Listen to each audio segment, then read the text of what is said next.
Hey, it's Sam, and I'm here today talking about the third spoke in the astrology wheel, the axis of the astrology wheel, and that is planet signs, houses, and nakshatras. And you see behind me, I have some stuff that I'm obviously going to go over. Now, you want to watch this whole video because I'm going to unfold this, of course, and then I'm going to also go over all of the things that we talk about in that section of the course of planet signs, houses, nakshatras, and all of the ways to understand those things using the principles that we talked about in the first video. So again, you have to understand everything is building on itself. So in this third video, we're absorbing what we talked about in the first video and the second video. Now we're going to apply those things much more specifically in this video. And again, this is really the way the certification course is structured, just like you're seeing in these videos. And I'm about to open the cart for the certification course, so you want to be ready. It's going to be opened in a couple days, and it's going to fill up. I can never exactly know how long it takes, but we usually open it and then there's a kind of mad rush, and then I have to evaluate after a couple days. So if you know that you're going to be interested in registering, then be ready for that. And again, this is an opportunity to really take your information gathering about astrology and push it to the next level. You know, one of the biggest illusions that people have is that they need to keep gathering more information, more information. You're going to see in this video today, I'm going to take a lot of the information that you've probably already gathered, at least those of you who've been studying, and focus and concentrate it in a way that's grounded and that's really embodied. You probably don't need to gather a lot of information or a lot more information, especially if you've been studying a little bit. What you actually need is to organize what you've already, quote, learned. And there's this whole idea, this illusion of knowledge that I talk about a lot, is rampant in this world now, especially online, with all of the, as I call it, astrology snacking. We kind of snack. We have a snacking culture where we just take a little snack of this and a little snack of that. We're just looking for these little endorphin hits online, and I'm glad that's probably brought you to my videos, but hopefully some of the stuff that I'm teaching is penetrating a little more deeply than just the habit of just sort of snacking on something and then expecting that that snack is going to actually give you some real nutrition, so to speak. You know, this video and my course and most of my offerings, it's not fast food. It's not a bag of Doritos, okay? It's a meal. And, of course, you're free to, you know, check this out as well. And, you know, I hope that it's also enjoyable. But the point being, you also can't expect a bag of Doritos or some kind of snack to give you the nutrient-rich, you know, payoff that you get from something that's well put together and that's actual nourishment. So this is a metaphor, obviously, for the certification course, that people make a commitment to really learn this, and once you do, it takes all of the sort of short attention span energy and focuses it. So let's be honest, I'm sure this isn't the only video that you watch, and I'm not the only online astrologer that you watch. If you were to take that same amount of time that you're focusing, watching my videos, watching other people's videos, and just concentrated it on one course of study, then rather than just kind of flitting around on the surface, oh, this thing, that thing, all these little snacks, you take that same energy and you go deep. And you go deep into one course of study. This is what the hundreds of people who have taken my course have done. They've shifted from thinking that all these little tidbits of information is going to actually bring wisdom and allow you to actually understand yourself and understand your place in the cosmos and actually read charts. And they've shifted that online surface snacking to something very deep. You know, it's akin to if you want to, let's say, strike oil or strike water. If you want to dig that well, you need to pick one spot and drill deeply down into it. If you keep digging little holes, a hole here and then a hole there, all these little shallow holes, you're just going to wind up with a yard that has a bunch of shallow holes in it. If you want to actually strike water and dig a well, you need to pick one spot and go deep, deep, deep, deep, deep, and then you strike water, or you strike oil, or whatever it is. The point is that if you find depth in this training and in these videos, look into the certification course and realize you're not taking that big of a chance because you're not alone. Close to 200 people have graduated from the certification course since 2013. And with the course offering, you also get 30-day, money-back guarantees. You can look and see if it's going to work out. I'm screening people usually very closely at the beginning anyway because I know that it's a long haul. And I'm always kind of suspicious to make sure that people know that it's a serious course and whatnot. So again, we're going to start really going deeply into these videos now. I'm going to start showing you specifically the kinds of things that I'm talking about as an introduction to what you get in the course and the methods that are employed in the certification course. So let me get to this now. So as you see behind me, this says planet signs, houses, and nakshatras, and then it says principal stacking.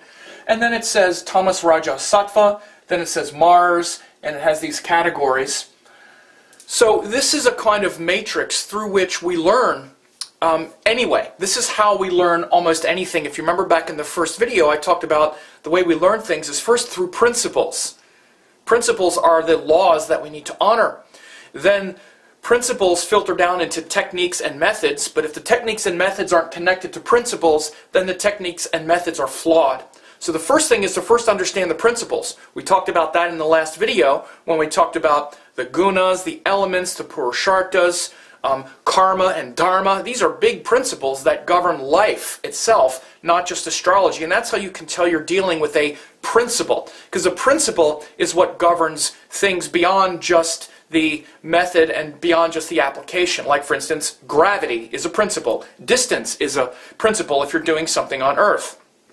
So principles I should say metaphysical principles have to do with things like we talked about in the last video. Gunas, elements, purusharthas, how karma unfolds. In fact, dharma and karma itself, the truth, is a principle. And the more connected you are to that principle, the more truth you're going to get from the practice. So again, if you don't even really know what astrology is, or relative to what you even think astrology is, that's how much you're going to get out of it just from the beginning. Because that principle is going to frame everything that you do next. So here we're taking those principles of the gunas, which, as I said, are body, mind, and spirit. And in fact, let me write gunas here. Gunas. These are gunas. These are gunas, and of course, these are planets down here. So we're looking at planets and gunas here. So when we take the principle of gunas and the principle of the planets, because they're actually universal principles, and we bring them together, we have what I call principle stacking. And by the way, we can also take planets and stack principles like elements, right? Because each of the planets are related to elements. They're also related to things like the, like the castes, like we talked about. The astrology signs are also very much related to the castes. The houses are related to principles that have to do with the four purusharthas, right? But the planets also have to do with all kinds of different principles that we talk about more in depth in the course. But for now, we're just going to take these two principles of gunas and planets, and we're going to connect them up. Now, underneath all of this is the principle, the two big principles of Sanatana Dharma, which are dharma and karma. The truth, which is dharma, and how the truth comes out in our actions, which is karma. So dharma and karma are two universal principles that frame everything, including astrology. But the reason it's important is because when we start to look and see how do things evolve, because everything is evolving through our karma, that's why we're here. We're here to evolve. Again, that's another principle. Evolution is a principle. We're evolving. Our consciousness is evolving. Well, how does it happen? It happens through the three gunas of tamas, rajas, and sattva. Through body, mind, and spirit, that's how things evolve. All the planets. Your relationship with power evolves through the sun, through body, mind, and spirit. Your relationship to the heart and the depth of the heart evolves through the principle of the moon, through tamas, rajas, sattva. So here we're going to take two planets as an example, and that would be Mars and Venus, and to see how they evolve. Now, tamas, as we said in the last video, is related to the body and form and individuality. Rajas is related to the mind and emotions, and it's where we try to connect our individuality with others, with another individual, right? Like you and your family, you and your romantic partners, you and the people in your life. That's very Rajasic. We hang out in this area of life a lot.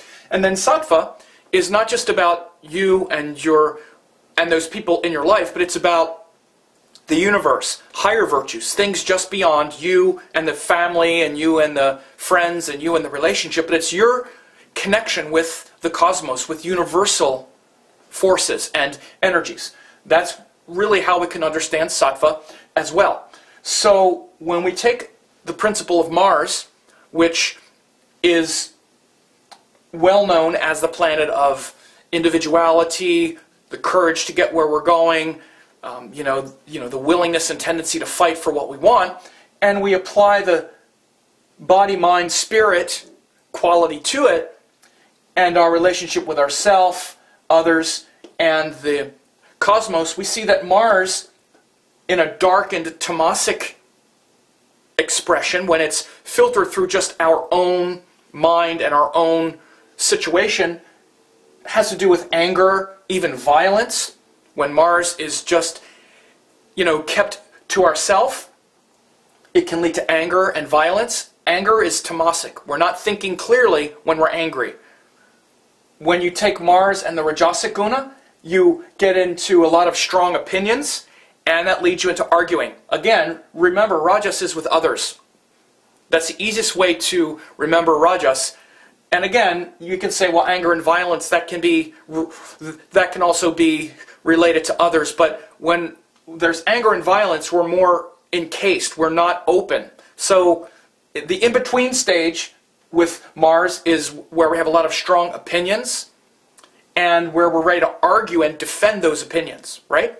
That's the Rajasic nature of Mars. Rajas, again, is more about the emotion and the feeling. And then Sattva, the highest quality of Mars, is discipline and courage, which actually gives us the willingness not to fight and go to battle with others, but to go to battle with our own shortcomings, and the courage to reflect on what is making us frustrated, rather than blame the other person, or rather than let it kind of boil up inside and then become violent, or just let it make us incredibly angry. We channel that into discipline and courage.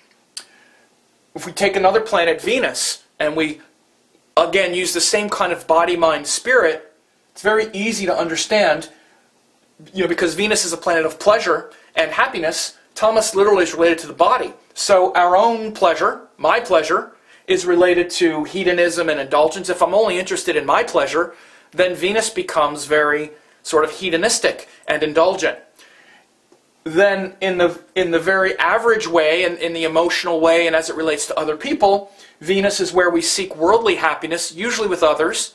So it's very much about relationship and wanting to share happiness equally, where it's not just about my pleasure, but it's about sharing that pleasure with others in the form of partnerships and whatnot, where we learn to compromise, and where we learn that if my pleasure comes at your expense, then I'm also not happy.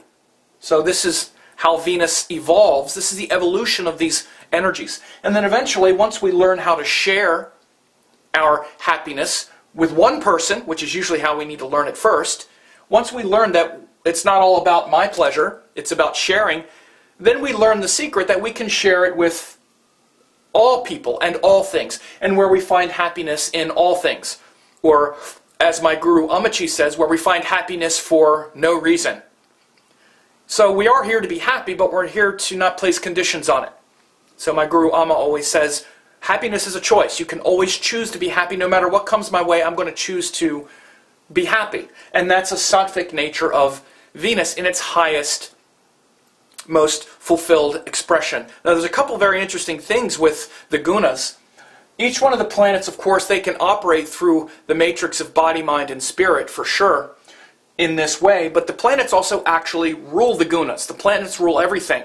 So Mars actually rules the tamasic guna, meaning he's actually one of the planets that create tamas in the powerful sense, like I talked about last week. Tamas in the powerful sense, not in the sense of psychological darkening. This is more in yogic terms. tamas, rajas, and sattva as factors that obscure consciousness. But as a universal principle of life, which is the preservation of form, wanting to survive, Mars and Saturn are the planets that actually rule tamas. Venus is actually one of the planets that rules rajas. So Venus by nature is a rajasic planet that gets us engaged and gets us involved so that we can learn more about our environment.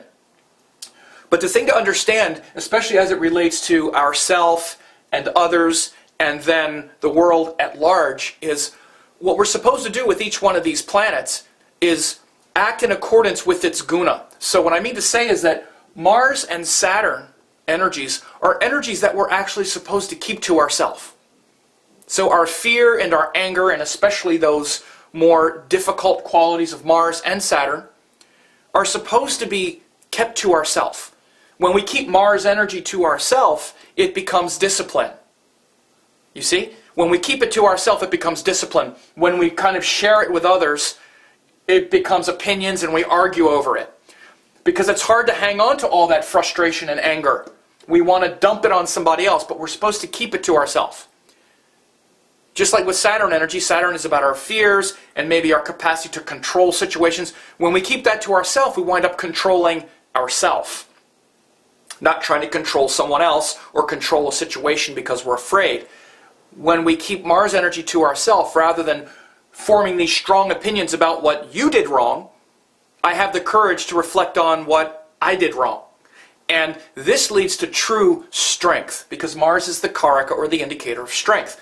Same way with Venus. Venus is a rajasic planet, for the most part. We're supposed to engage, and Venus is energy that we're supposed to share. Rajasic planets of Venus and Mercury are meant to be shared, even, equal exchange. Okay? When we hang on to it for ourselves, then we want to keep all the pleasure for ourselves. It's pretty easy to see that one, right? Instead, we're supposed to share, and actually sharing with Venus and Mercury is the highest quality of that energy. In fact, one of the things, and again, this is the yogic principle of finding happiness in all things. When we do actually share, we do find happiness in all things. When we honor the guna of the planet, it winds up being its highest function. But one of the problems of Venus, let's say when we get specifically looking at astrology charts, if you get Venus, which is a rajasic planet, in a sattvic sign, like Cancer,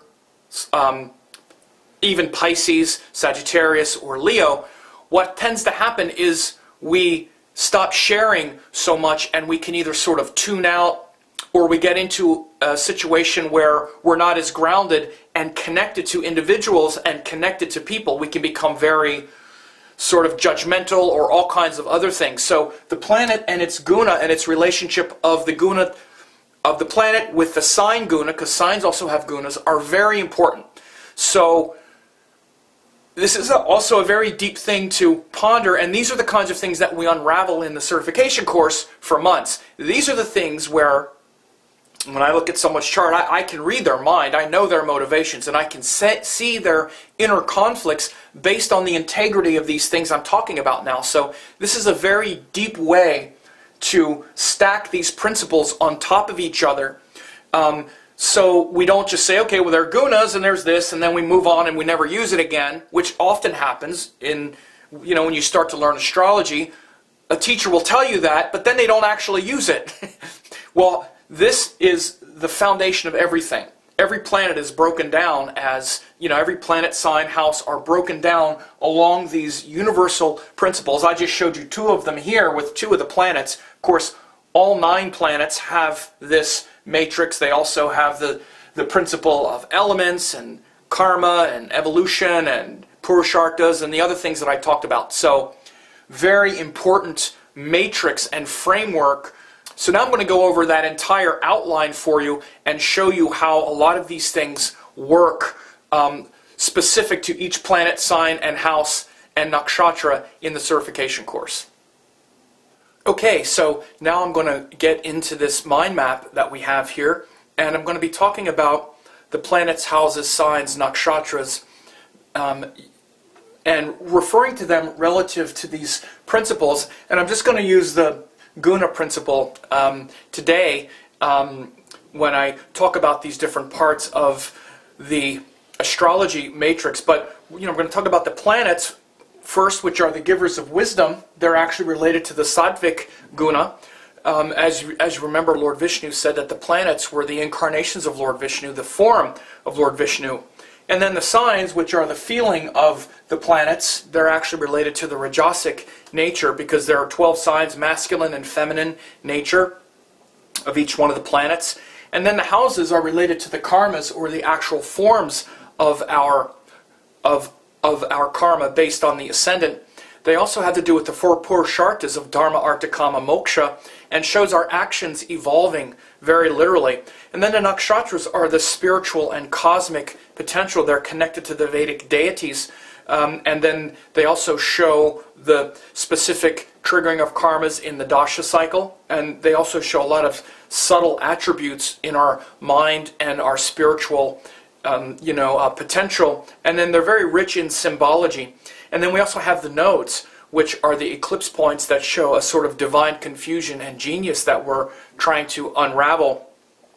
And the nodes, they tend to modify other chart factors. They also affect our karmas very deeply, because they show ways that we're very deeply engaged with life, or sort of avoiding things. So a lot of our attractions and aversions are shown by whatever the nodes influence. They're quite obsessive, and they can also be sort of psychic in nature, where we sort of channel higher energies.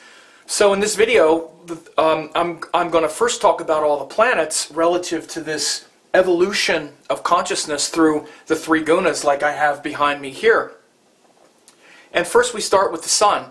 So again, it's this body, mind, and spirit. So the sun is actually related to the power that we have. First, we have a physical body that's physically powerful. So first, we feel the sun in our physical body, right? We want to be strong. I mean, how good do you feel, and how much potential do you feel like you have in a higher sense when you're not physically strong and powerful? Not much. So physical vitality in the body is related to the sun, and then emotional vitality and inspiration and purpose is the Rajasic nature of the sun. But it can also get us involved with power struggles with other people. It's also related to what we might call confidence, very sort of Rajasic quality of the sun. We have some confidence here, we don't have confidence there. But once we are aligned with higher purpose, then we take actions not based on our confidence or not, but based on our purpose, right? Whether we have the confidence to do it or not, if it needs to get done with the sun, we do it because it has to get done. And I might have to step outside my comfort zone, but that's what I need to do.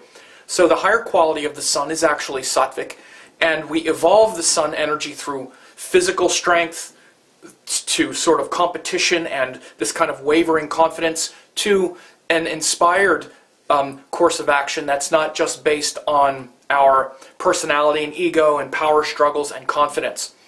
Then next we have the moon, and the moon evolves through body, mind, and spirit, through tamas, rajas, and sattva.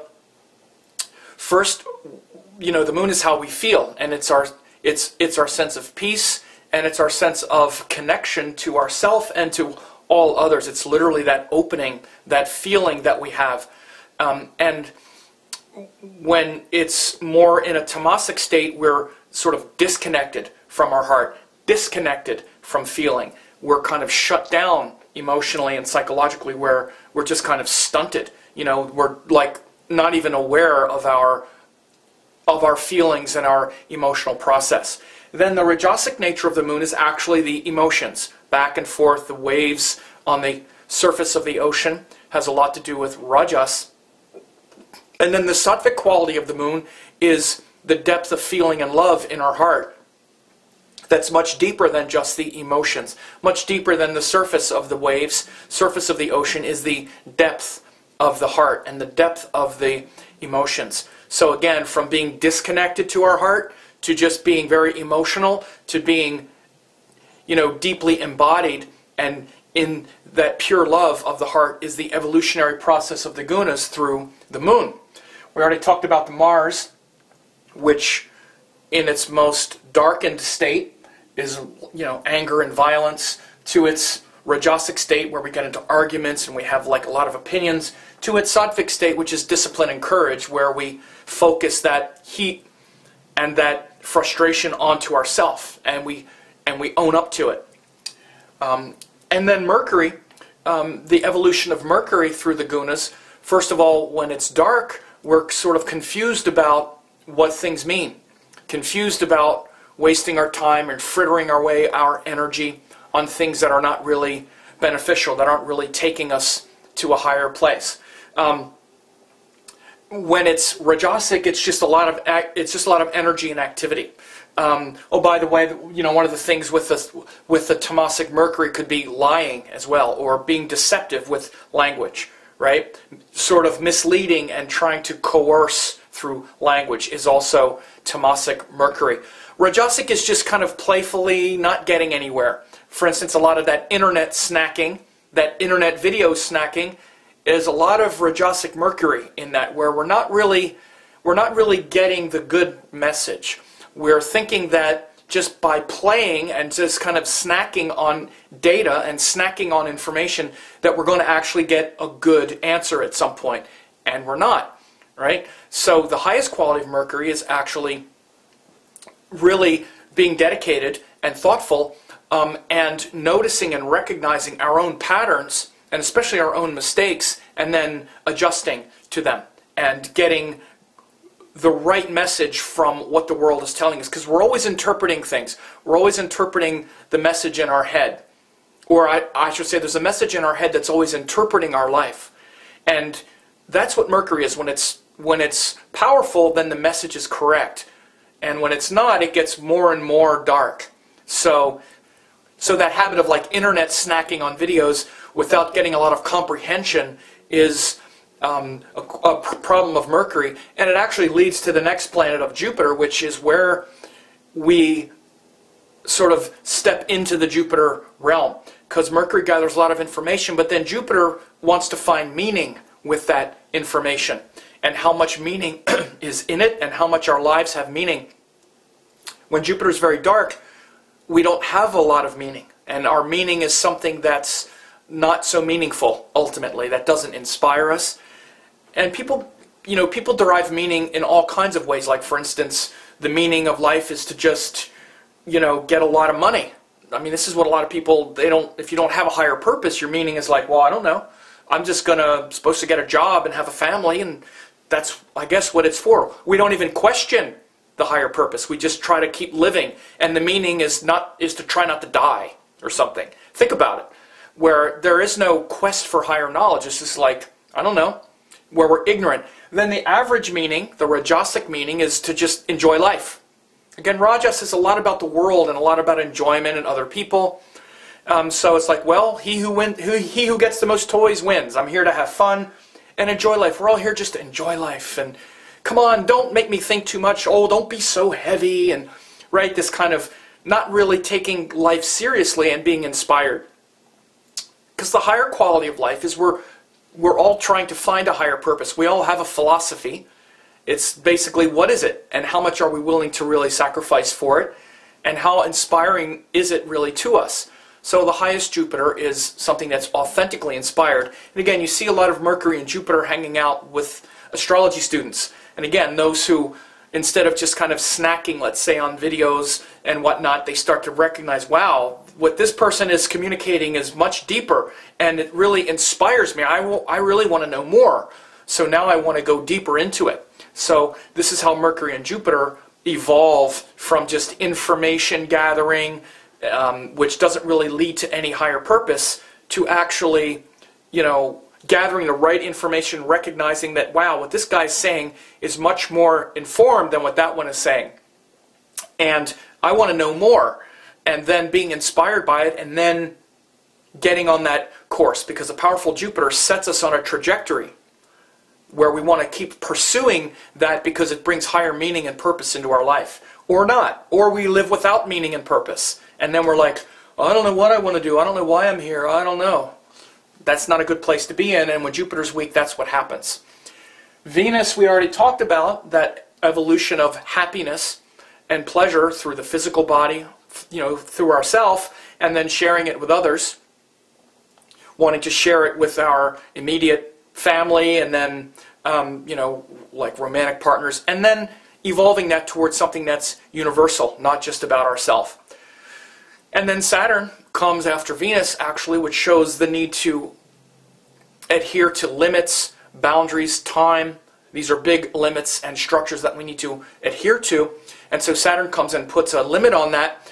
And when it's dark, then we're just very fearful. Then we don't even want to look at it. We don't even want to acknowledge our fears.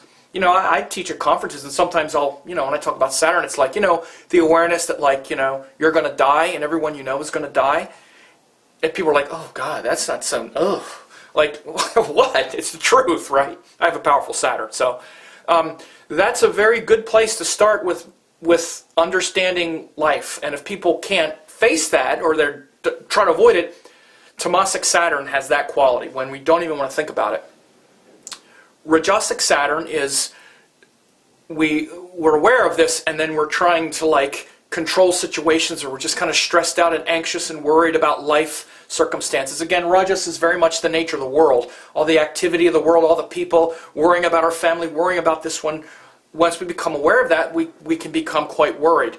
We spend most of our life hanging out in the Rajasic nature of the planets, because we're very emotional, and we spend a lot of time with the emotional quality of the planets. And this is, in fact, where all of the benefic and malefic and all that stuff comes in. It really is only about how the energy feels to us, more than anything else, almost exclusively. When you look at them, the gentle and the cruel, it's all just about how they feel, because they all are divine energies. They all do great things. It's just some of them don't feel so good. Saturn is where we're aware that, it's not a good feeling that I'm incomplete, I don't have infinite amount of time, and I don't know what to do about it yet. So when it's powerful, we start facing that, and we start doing something about it, which is making a commitment to authentic teachings, making a commitment to solitude, being able to face our fears and introspect. That's the biggest power of Saturn, is rather than trying to control situations, again, we control ourselves. Mars and Saturn are the ones, as I said at the beginning, where we're supposed to keep those things to ourselves. We're supposed to keep those difficult things to ourselves, our fear and our anger. And they lead to enormous self-mastery. Instead, we tend to dump them on other people. So Saturn evolves this way through just being totally shut down psychologically around our fears, to being just kind of anxious, to owning it and introspecting. And then we have the nodes, which are just modifying factors. They really just modify everything else. They bring a sort of divine confusion that gets us, taking a lot of action. It's hard to assess the nodes in this sort of matrix, but in general, Rahu, when it's dark, it just leads to crazy obsessions where we're very confused. We don't really know why we're so obsessed over something. In a natural, or in the average sense, it's very much about just the kind of obsession with some thing in the world that we want to try to do. Rahu kind of eclipses our mind and says, I need to do this, and we don't really know why, and we just kind of go back and forth and sort of learn through our painful mistakes. In the highest sense, Rahu brings a lot of perception and insight, especially about things of the future, progress, and a lot of people that do astrology and whatnot have a lot of Rahu energy, because it advances things very quickly. We're trying to progress very quickly into the future with something wherever Rahu is. Ketu tends to withdraw more, and we're confused about why we're sort of withdrawing from that thing, and we can have a kind of disgust around it. In the highest sense, though, it brings a lot of perception and insight. That's the nature of Ketu and his perception and insight.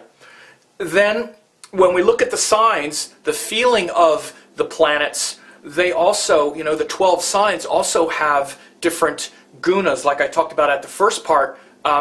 They have gunas and elements very big with the signs. And for instance, Aries is a Rajasic fire sign. So it's about action towards our desires. Action is fire, and desires is Rajas. So the first sign of the zodiac is very focused on starting some kind of action.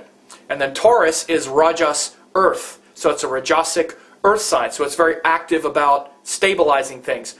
Actively stabilizing. And Rajas, again, it's about desire, emotion.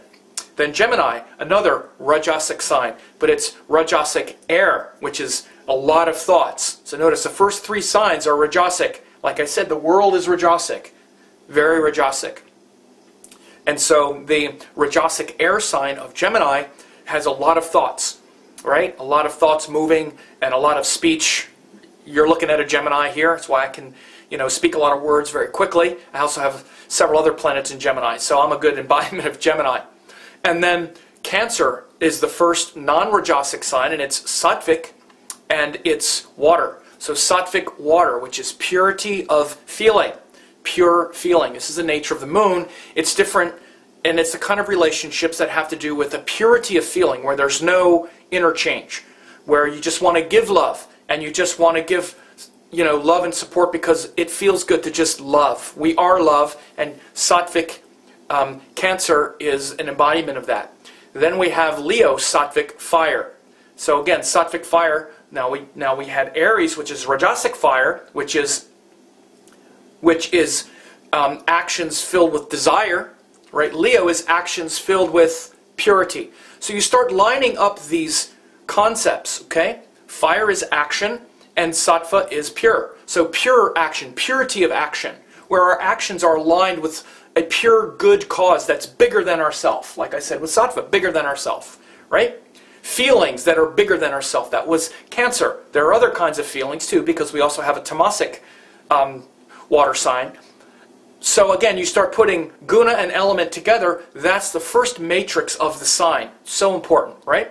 So Leo is Sattvic fire. So you say, what's the difference between Leo and Aries? They're both fire. Yeah, but one is motivated toward worldly activity, the other one toward creating a big and great and beautiful kingdom, which is Leo, that all can enjoy.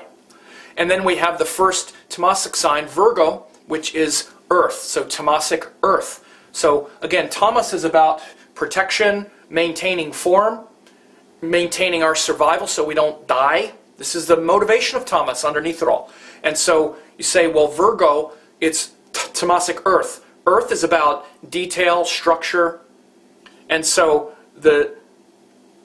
looking for the dangerous details that might get me. Tamasic earth, right? So, and I say also details because it's ruled by Mercury, but earth, which is about structure, and tamas, which is about worry and fear, because the things that can get us are going to get us on the physical level. We're always worried. This is why Virgo is a little worried about making sure to eat the right food and being kind of nitpicky about all these details. Then we have Libra, Rajasic air. So again, air is about ideas, Rajas is about activity, right? So this Rajasic air, just like Gemini, is also a Rajasic air, so they say they share that guna. So again, if you get those planets there, like if Mercury is in Libra or Venus is in Gemini, then the guna and the elements are all lined up very well. This is a very simple but powerful matrix to understand when planets do well in others' signs, right? So the Rajasic air of Libra is the same as the Rajasic air of Gemini. Then we have Tamasic water, Scorpio. Tamas, which is to be protected, water, which is feeling and emotion. So again, deep psychological motivation of Scorpio to protect our emotions, to protect ourselves from emotional pain and stress. This is a deep motivating principle of Scorpio. Deep motivating principle. Many things affirm it, but certainly this Tamasic water shows that they're interested in being safe emotionally, but it's also Tamasic, so Tamas has a quality of wanting to, again, we have a hard time keeping it to ourselves. So rather than controlling our own emotions and feeling that we're emotional safe, we might try to control other people's emotions, especially once we have an emotional investment in them. So again, very deep foundational principle of gunas and elements. And you remember in Parashara, it's the first things that was said. I said it in the first video. The first things that happens when spirit separates from form is you get gunas and elements. And then the Tamasic guna breaks off into 5 elements, and then the Sattvic guna is the way we understand the world. So gunas and elements, so important to finding the pure motivation of each sign. Then we have Sagittarius, which is the same as Leo, sattvic fire. So you see fire is usually sattvic, except Aries where it's rajasic. It means our actions are supposed to be pure, purifying action. It's the same as Sagittarius as it is with Leo. So when we get Jupiter in Leo, very much the planet aligned with the guna. When you get the sun in Sagittarius, same thing, right? Which means the ruler of Leo is in a sign that's also the same. Guna and element. Then we get Capricorn, another tamasic earth. So two of the earth signs are tamasic, Virgo and now Capricorn. So again, it's about tamasic earth, protecting ourselves from the things that could get us, right? And so another important structure is actually the modality, because even though they're the same guna, there's something different, because the difference between Capricorn and Virgo is Capricorn is a cardinal sign, which is about initiating, and Virgo is a dual sign, which is about changing. Just like we said, Sagittarius is a dual sign about changing, Leo is a fixed sign. See, they're both fire, but they have a different modality. They also have a different ruler. So you find these things that are common and things that are different. Like anything else that you learn, there's similarity and difference. Similarity and difference. It's a deep principle. Similarity and difference is a principle. If you're cold, you don't add more cold, you add warm. If you're too hot, you don't add more heat, you add cool. This is a universal principle, right? So once you start breaking down astrology along these principles, then you're not just fumbling around in the dark trying to figure out what things mean. You're just lining up these principles like you're seeing me do. And these are just two of them. There's about 10 or 15 principles, like in the course, that we go through. And we don't just say it, we go through every single planet, sign, and house using these principles, right? So to continue, Aquarius is air and tamas. So we had two air signs that are rajas, Gemini and Libra. Now we have tamasic air, which is trying to protect and preserve thoughts. This is why Aquarius is very much about the preservation of ideas that sustain for a long time, right? That's Aquarius. And then we have Pisces, which is also sattvic water, just like Cancer, very pure feeling, very pure emotion.